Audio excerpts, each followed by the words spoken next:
Good day mga boss. Receiver ulit sa Yamaha Sniper 155 na nawala ng code, nawala ng remote. So walang magawa si boss kundi dinala na lang dito sa shop para dito na lang gawin ang retrieval of code at pagprogram ng bagong remote.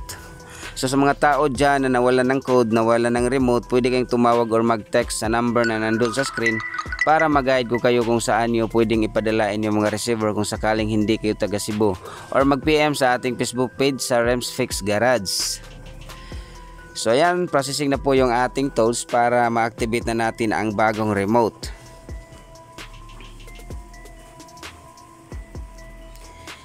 Hintayin lang natin na maging 100% ang pag-input sa code para ma-activate natin ang bagong remote.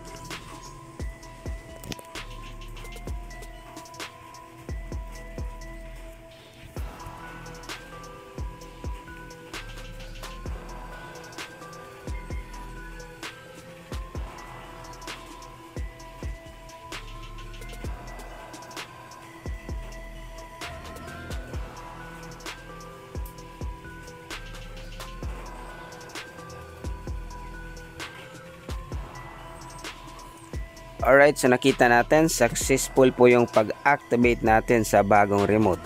So ulitin ko, kung hindi kayo taga Cebu, pwede kayong tumawag or mag-text sa number na nandun sa screen para mag-guide ko kayo kung saan nyo pwedeng ipadala inyong mga receiver kung sakaling hindi kayo taga Cebu, or mag-PM sa ating Facebook page sa Rems Fix Garage.